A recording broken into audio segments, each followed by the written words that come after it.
Hello everyone, and welcome to this week's episode of Idiots in the Wild. First up we have entitled Woman at Apartment Showing by Iridonia. I recently moved out of a rented flat and into a townhouse. It belongs to a social public housing association, and it's mandatory for the current or former tenant to show the apartment on a specific date and time. The Housing Association department in this area consists of both apartment complexes and townhouses. Yes, this is relevant. Needless to say, the townhouses are much more desired than the flats, but harder to get into.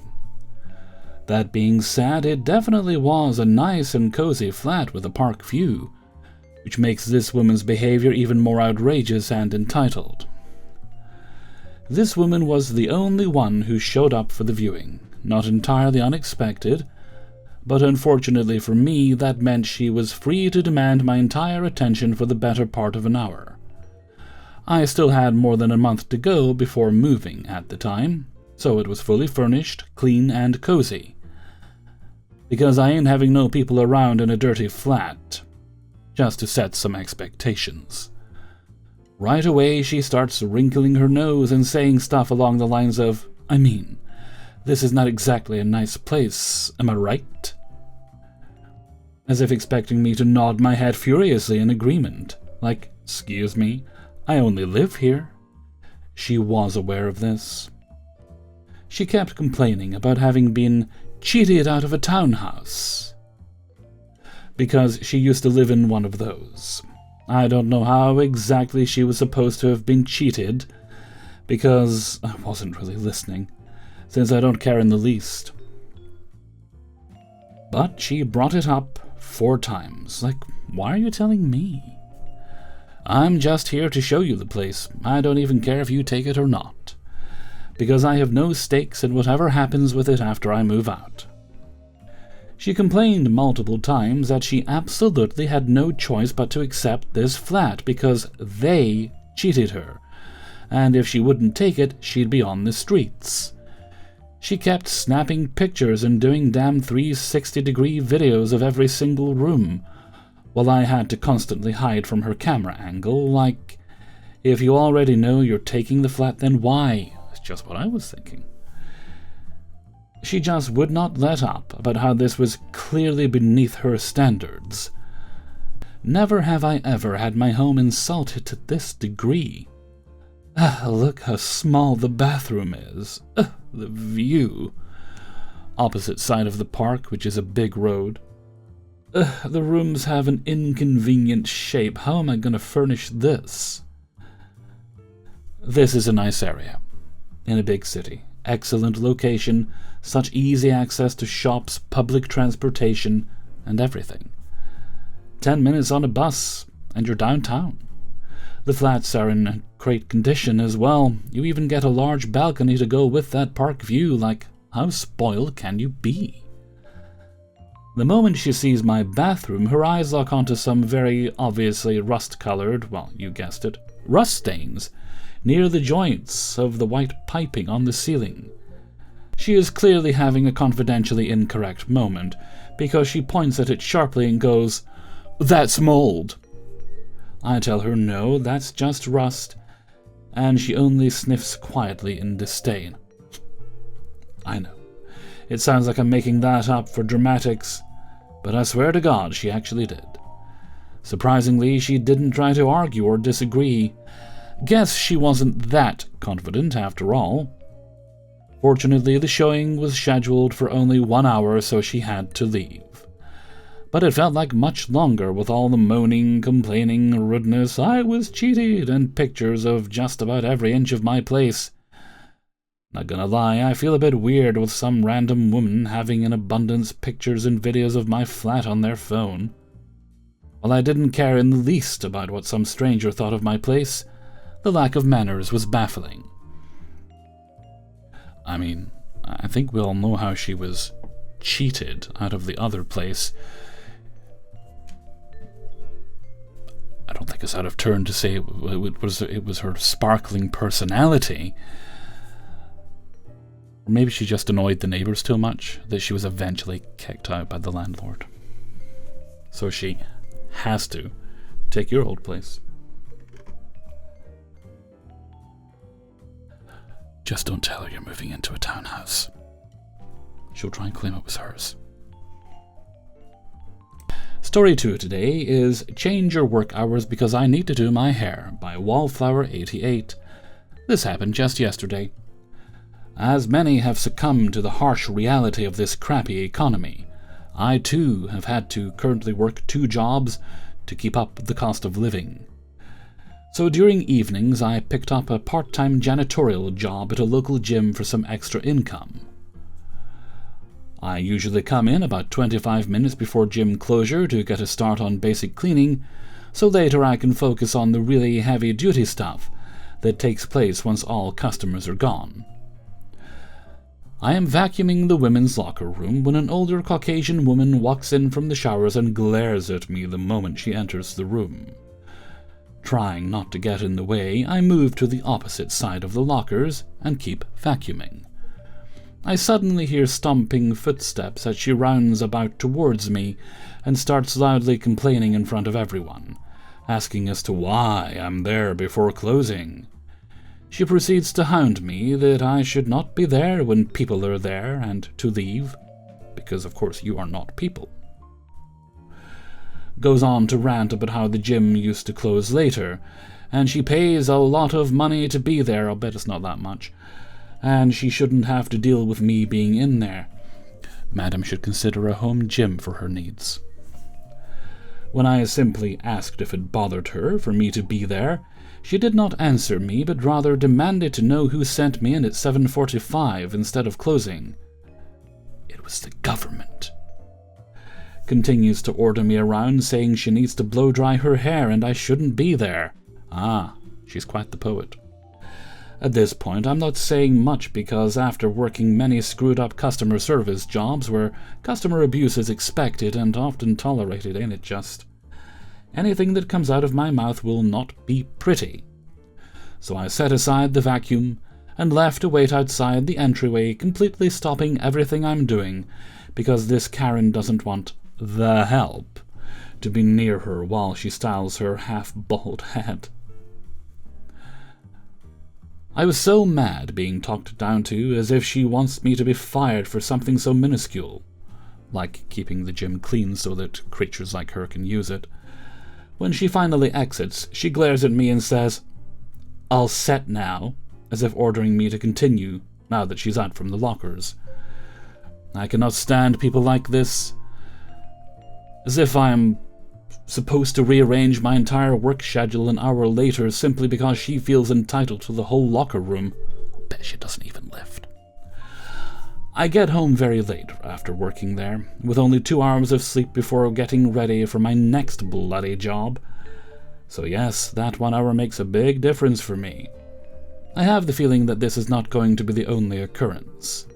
She will likely complain to management, so they force me to come in later to cater to her. You need to complain before she does. She can't be allowed to harass workers like that. It is such strange times we live in, and I am exhausted. It takes a toll on your health. I feel like I'm 2 sides of the career coin. My primary job requires suit and tie uniformity in a corporate world where people are expected to keep high profile and standard of communication. And then just a couple of hours later I'm in bleach-stained yoga pants being ordered around and talked down by people who assume I don't speak English properly. Update.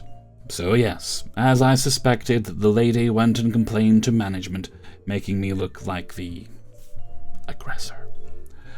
She of course failed to mention how she acted. When I told my boss what actually happened, he said that this customer is known for being like this, causing havoc and being a jerk to others for every little thing. Despite being assured that I did nothing wrong, they were still catering to her crummy behavior and making me come into the locker rooms later so she won't cause problems again. I think she should be made a member of the super secret special rewards program of ex-members. In the time I'd normally come in, guess what? Adding to my bloody workload by making me clean another unoccupied area until she leaves the locker room. Yes, thanks to this Karen, I now have to do more work in the same amount of time for the same pay for her bull. I'd inquire as to when they're paying you extra for this work. And some people wonder why we never smile in customer service anymore. Oh, I checked, that wasn't actually in my job description. This wasn't the 1990s. Gone are the days where management had a spine and stood up for their crew. When did that happen? We put up with way too much bullcrap nowadays, and abuse of service workers is becoming ridiculous because everyone gets away with treating us like garbage in 2025. I mean, that's true.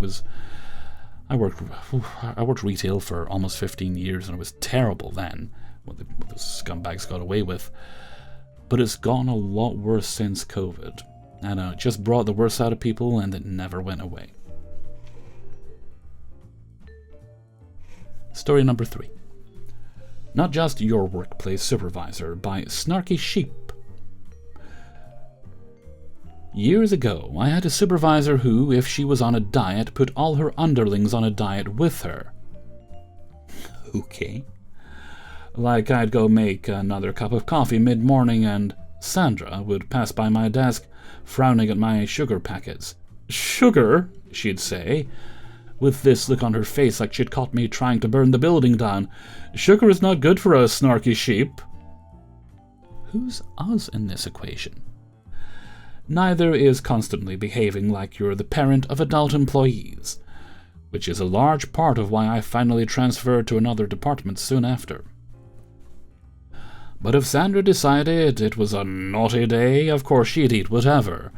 And because she was in charge and you weren't, the deities help anyone who would dare speak up.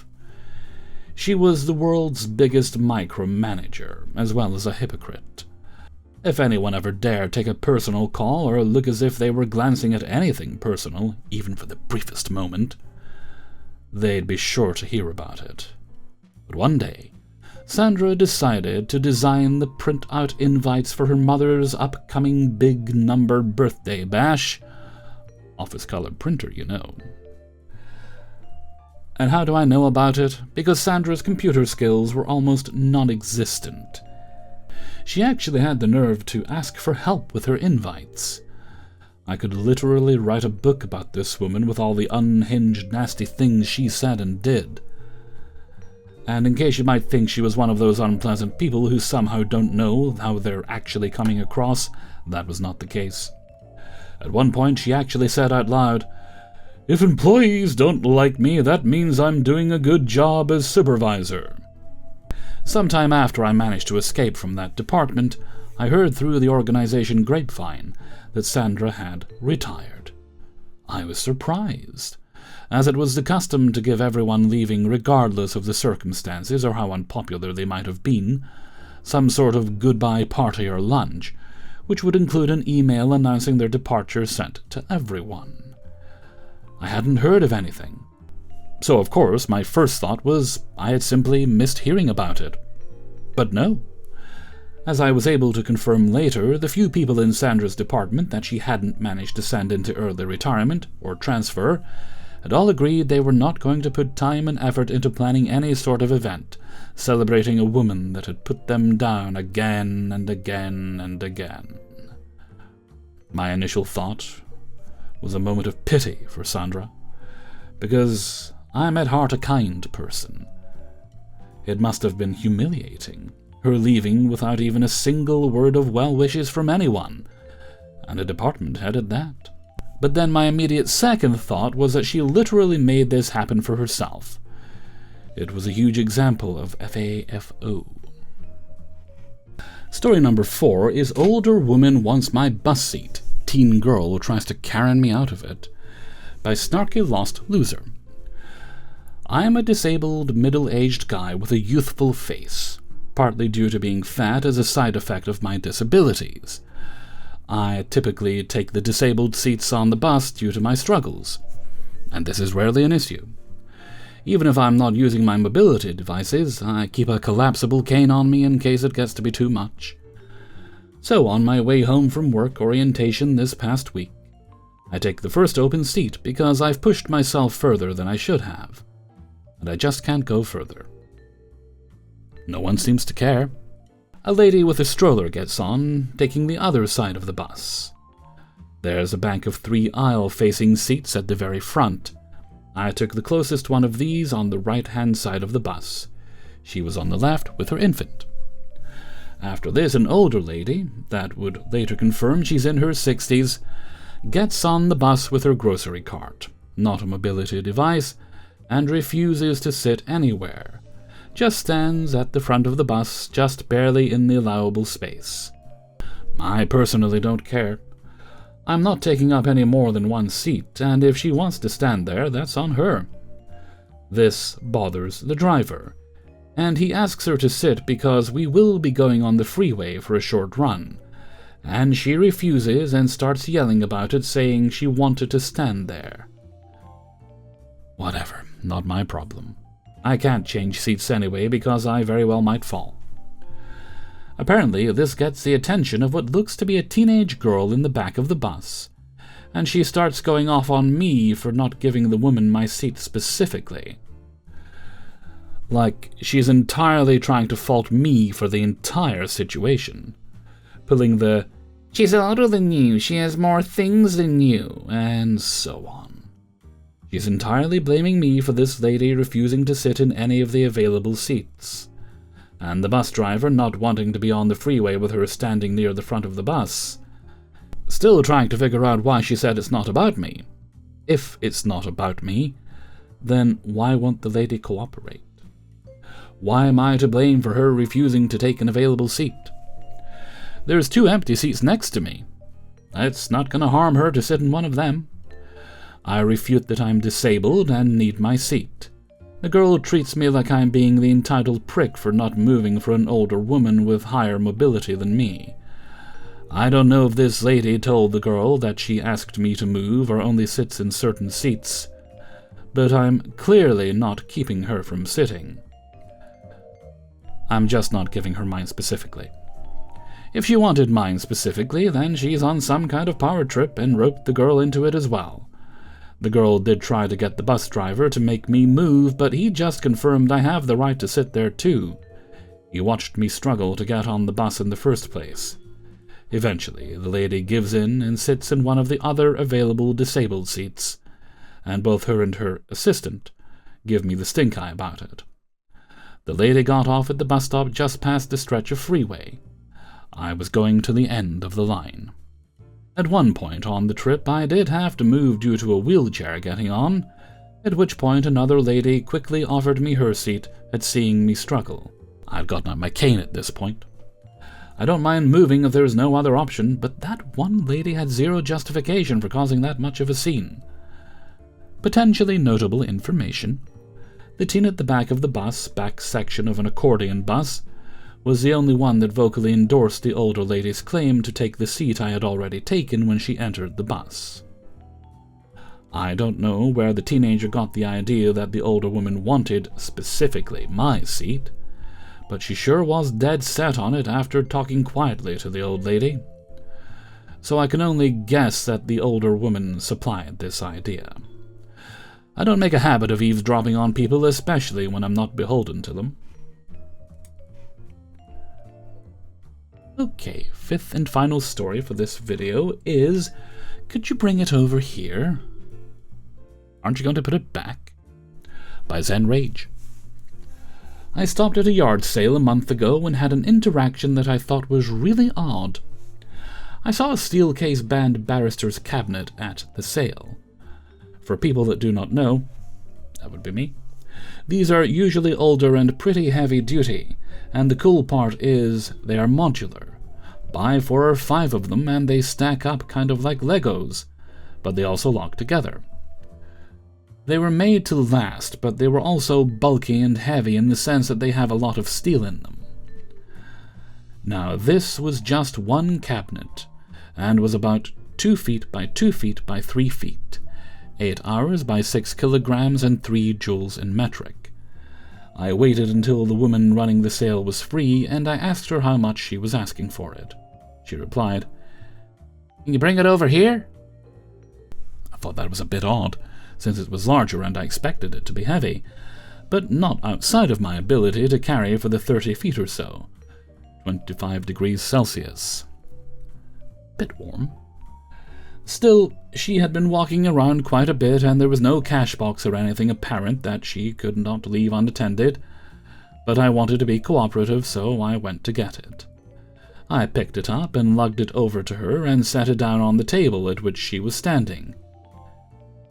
She looked at me and said nothing.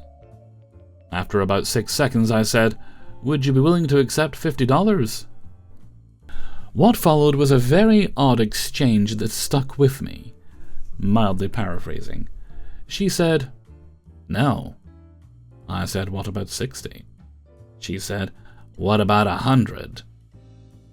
I said, "I really cannot go that high. Can we meet in the middle? No, this is how you negotiate."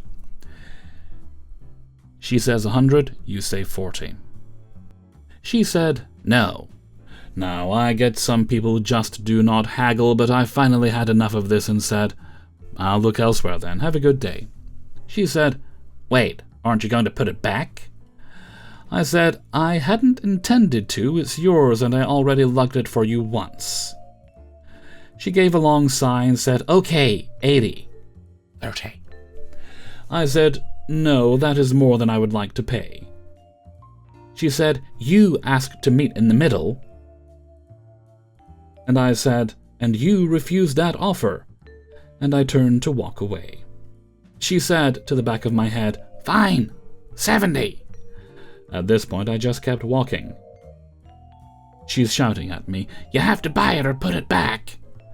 I turned to look at her jogging down her driveway, still shouting at me. She seems pretty fit. "You have to buy it or put it back. You have to buy it or put it back." She was still shouting at me from the apron of her driveway when I got in my car and left. And that brings us to the end of today's video. Big thanks to everyone who allowed me to use their stories in this video. I think that's everything. If you would like to support the channel, I would appreciate that. You can do so by signing up for my Patreon page, which is linked down in the description. $1 or more a month gets you access to all the videos at once on Monday. There's also a link to my merchandise store on Teespring. And I think that's it. Well, there's Discord and things like that, but that's all the important stuff out of the way. As I say, we're not doing the questions of the day right now because I'm kind of doing all these videos very quickly, one after the other, as I'm working on some other projects at the moment for a client. So I just don't have the brain power to think of, 7 questions all at once, because I try to make them semi-unique. But we will get back to it hopefully in a week or two, and we'll see what happens. So until next time, thank you very much for watching, and take very good care of yourselves. Bye-bye.